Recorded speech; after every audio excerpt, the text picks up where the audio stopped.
From the JAMA Network, this is the JAMA Medical News Podcast, discussing timely topics in clinical medicine, biomedical sciences, public health, and health policy, featured in the medical news section of JAMA.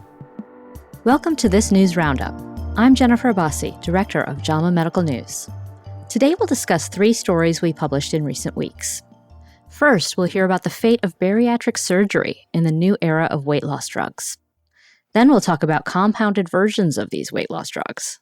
And then we'll switch gears to cancer and learn about a debate around whether some cancers shouldn't actually be called that. Lead Senior Staff Writer Rita Rubin is here. Hi, Rita. Hey, Jen.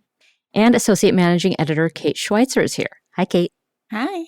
Okay, Kate, let's start with your story. You wrote about what the rise of anti-obesity drugs will mean for bariatric surgery. So tell us about how the field of obesity treatment is evolving. Yes, it feels a bit like history repeating itself. In 1995, a landmark study pointed to bariatric surgery as the emerging antidote to obesity. And now, 30 years later, we're seeing a similar reception for glucagon-like peptide-1 receptor agonists. These GLP-1s, marketed as Ozempic and Wegovy or Mounjaro and Zepbound, seem to signal a new era for weight loss. The big question on the table is, will the rise of one cause the decline of the other? And frankly, it's a valid concern. It's not like this is the first time there's been a clinical disruption that's affected surgical practice. The development of cardiac stents, for instance, has led to a decrease in coronary artery bypass surgeries, just as the introduction of medications like proton pump inhibitors have reduced the uptake of anti-reflux surgeries. In all these cases, who wouldn't first consider a treatment that's easier, oftentimes cheaper, just as effective, and far less invasive? This is what medical innovation is all about. Still, the statistics are a bit startling. One study showed a 700% increase in GLP-1 prescriptions from 2019 to 2023. And although bariatric surgery volumes had steadily increased for a solid decade, early estimates for 2023 and 2024 show a reversal, roughly 20 to 30% decrease in cases. I spoke with several bariatric surgeons across the nation who observed this dip within their own clinics, and one even noted last-minute cancellations of both surgeries and consultations, in many cases because the patient was able to access a GLP-1. Another saw full bariatric surgery programs shut down. One surgeon admitted that it's a bit of a sky is falling mentality, that these drugs feel like the harbinger of doom for many of their colleagues. But she pointed me to what I find is a more telling statistic. Only about 1% of those eligible to undergo surgical treatment for obesity actually do. So the issue here may be less to do with this decrease in surgeries than the fact that they've always been so underused. When 30 million adults in the U.S. qualify, but 99% don't opt in, there's a bigger problem at play in terms of barriers to access, and surgery alone cannot tackle that unmet burden. Kate, I have to say, the anecdote about a patient who got off the table in the OR, that was pretty amazing. Mm-hmm. They decided they didn't want the bariatric surgery. You talked about some of the differences between weight loss surgery versus weight loss medications. What about outcomes? I mean, do people get the same results with either one? That's a great question. And, if you're to compare the two interventions, bariatric surgery has been shown to be the most effective and longest lasting treatment for severe obesity, even with the influx of all of these new medications. Bariatric procedures demonstrate about 30% total weight loss a year after the surgery, and because they've been around for decades, researchers have been able to see that the outcomes are sustainable. Up to 10 years later, patients weighed a quarter less than they did pre-surgery. Meanwhile, patients tend to peak at around 15% with semaglutide and 22% with tirzepatide. That's after about 18 months of weekly injections using the highest doses. Not everyone can get up to that point. And if and when treatments stop, half the lost weight returns within a year. And another plus for the surgery is that when you consider that most patients are high risk, highly obese, gastric bypass and sleeve gastrectomy have track records as being some of the safest operations, safer than a gallbladder removal. So it's no wonder bariatric surgery has been considered by many to be the gold standard for weight loss. But at the end of the day, it's still a surgery. And like obesity itself, it's stigmatized. It's seen as the, quote, easy way out, a perception you certainly don't hear when you're talking about heart bypass surgeries. So on top of that, the process can also just be arduous. It typically requires 6 to 12 months of screening, consults, rigorous lifestyle changes. And because most insurance companies consider it elective, it's usually not covered and thus prohibitively expensive. We're talking costs ranging from $17,000 to $26,000. Of course, GLP-1s aren't much better. People pay upwards of $1,000 a month, and over a lifetime of use, surgery often ends up being more cost-effective.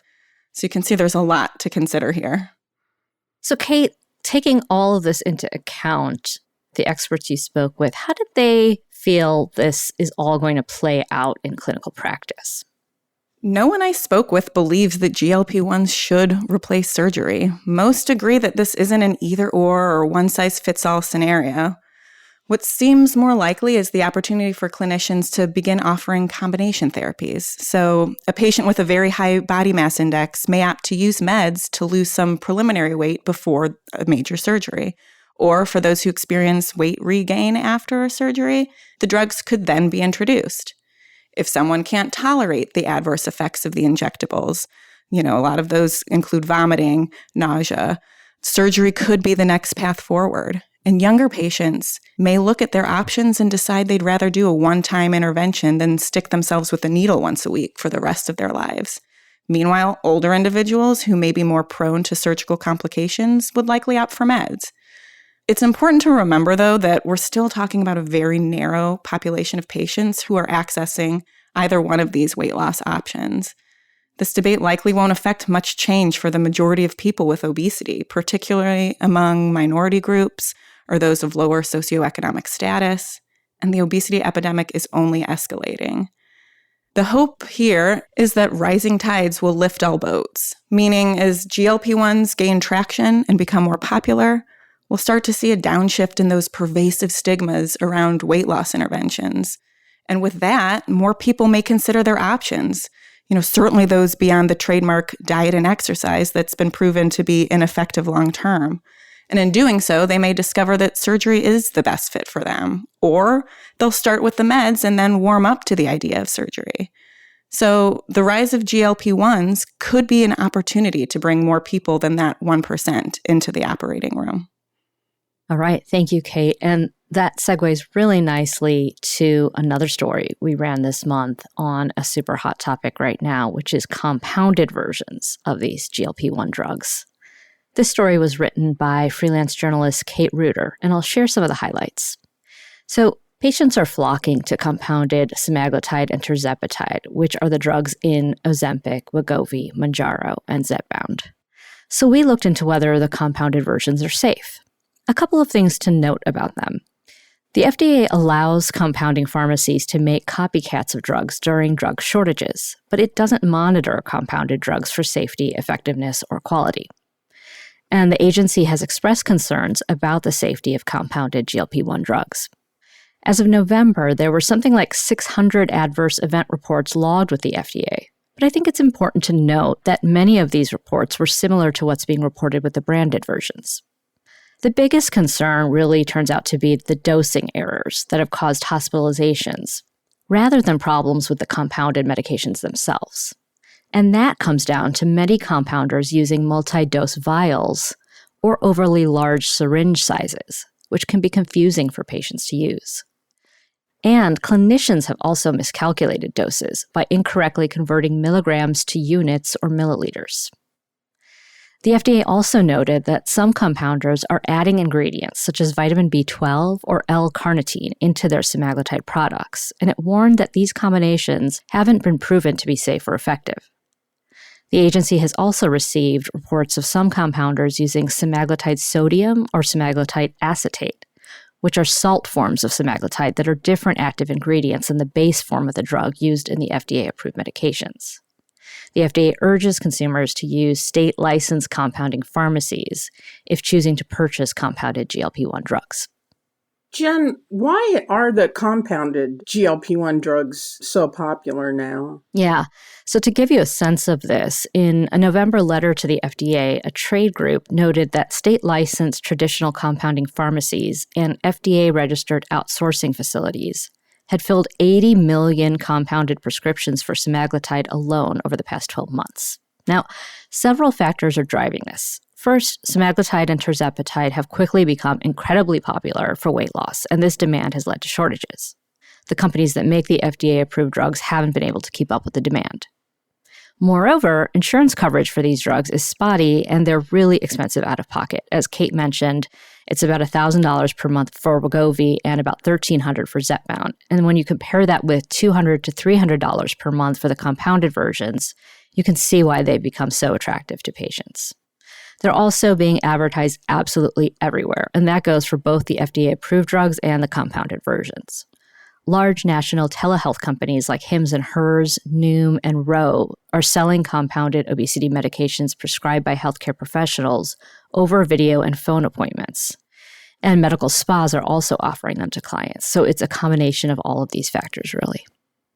And how are clinicians handling it? What's the advice for them? So whether or not clinicians feel comfortable prescribing compounded GLP-1s to patients, patients are asking about them and are using them. And that's only going to grow as insurance coverage becomes more difficult, as is expected to happen this year, and as the indications expand, which will increase demand. Even when the shortages of the branded drugs are resolved, compounders have indicated that they'll pivot to customized dosages that the big pharmaceutical companies can't produce. So the advice we got is for clinicians to have an open dialogue with patients about these compounded drugs and monitor them and provide follow-up care if they decide to use them. Consumers should also ask the compounding pharmacy or pharmacist for directions, including guidance about dosing. That's really important. The FDA encouraged healthcare professionals and compounders to provide patients with the appropriate syringe size for the intended dose and counsel patients on how to measure the intended dose into the syringe. FDA-approved injectable semaglutide is dosed in milligrams, but compounded versions come in different units of measurement and in various concentrations. If clinicians are uncertain, the FDA recommends that they contact the compounder to calculate the correct dose to prescribe or administer. Okay, so there we are with GLP-1 drugs. There will be a lot of stories on those to come, I'm sure. Switching gears to cancer, Rita, you looked into the ongoing debate about whether some early-stage cancers shouldn't actually be called cancer. This is something we've been hearing about for many years now. So where are we now on this? Well, one reason we've been hearing about it is because of increased screening for breast and prostate cancer. So increased screening results in the detection of more and more tumors that, people could have died with and never known they had. So the problem is people are scared of cancer. And some physicians argue that learning they have cancer can spur patients to seek unnecessarily aggressive, possibly life-altering treatment. So the debate has been, what if you stop calling these indolent tumors cancers? For years now, a number of physicians have advocated renaming low-grade cancers, in particular grade group 1 prostate cancer, which has also been called Gleason 6 prostate cancer, and ductal carcinoma in situ. Now, proponents say that instead of cancer or carcinoma, these tumors could be called indolent lesions of epithelial origin, which works out to a really great acronym, IDOLS. Now, about 4 out of 10 men diagnosed with the lowest grade prostate cancer still undergo surgery to remove it, even though guidelines recommend active surveillance instead. And removing prostate cancer can leave men impotent or incontinent, which is a big price to pay when their cancer is so slow growing they might never have experienced symptoms. Now, ductal carcinoma in situ, or DCIS, is a little different. Conventional management for DCIS has been surgery and radiation followed by endocrine therapy. Until recently, no one knew what would happen if DCIS wasn't treated right away. But in September, researchers reported the results of a trial investigating that question.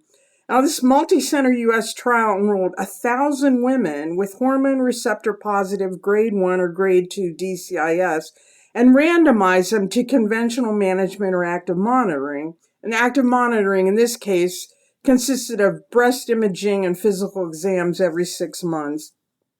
After 2 years, the women who received active monitoring did not have a higher rate of invasive cancer in the same breast than women who underwent conventional management, which of course included surgery.